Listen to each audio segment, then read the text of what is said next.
Depuis le début de l'enquête sur la disparition de Delphine Jubilard, l'attention est portée sur son mari avec qui elle était en procédure de divorce, Cédric. L'infirmière de Cagnac-les-Mines qui n'a plus donné de signe de vie depuis le 16 décembre 2020 voulait se séparer de celui qu'elle accusait de lui faire vivre une vie de bidochon.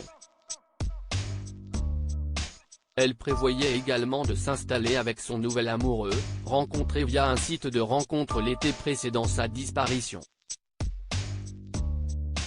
La Dépêche du Midi a recueilli le témoignage de cet homme et de sa compagne. Elle fait un portrait peu glorieux de cet individu qui était auparavant décrit comme un amoureux passionné. La Dépêche du Midi a eu accès aux auditions de juin 2022 de deux témoins clés de l'affaire, l'amant de Delphine et sa compagne. Cette dernière a fait un portrait très peu flatteur de l'homme avec qui elle a eu un enfant. Jusqu'alors, il était présenté comme un professeur de piano discret, romantique, à l'opposé de Cédric Jubilard dans son attitude et prêt à s'installer avec l'infirmière disparue. À présent, CIST une toute autre description de l'homme mais aussi de leur relation qui est faite. Elle affirme ne pas avoir été au courant que la relation de Delphine et l'amant de Montauban était aussi entamée, je ne savais pas qu'il avait un projet d'une séparation avec moi. Je n'aille pas mesurer ce qu'il se passait entre eux.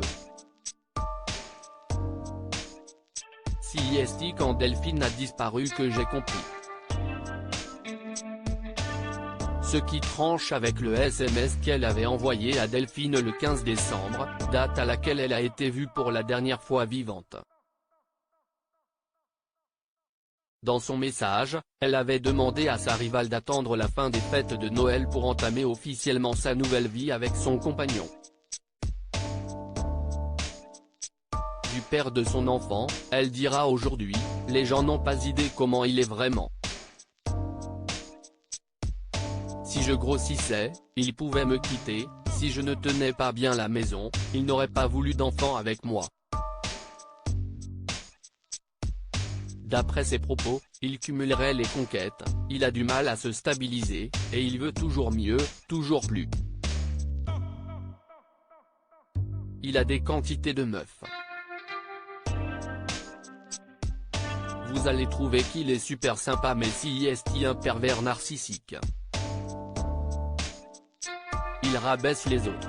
Ainsi, l'amateur de piano qui travaille dans une grande enseigne de bricolage, n'hésiterait pas à faire un numéro de charme auprès des clientes qui demandent des conseils en plomberie.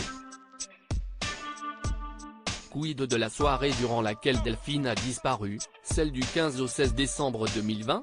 La compagne trompée affirme qu'elle s'est bien passée et que le couple se serait couché vers 22h30. Un alibi que les enquêteurs ont confronté avec le bornage de leur téléphone qui indique qu'ils sont bien restés chez eux, ensemble. Cédric Jubilard reste présumé innocent des faits qui lui sont reprochés jusqu'au jugement définitif de cette affaire.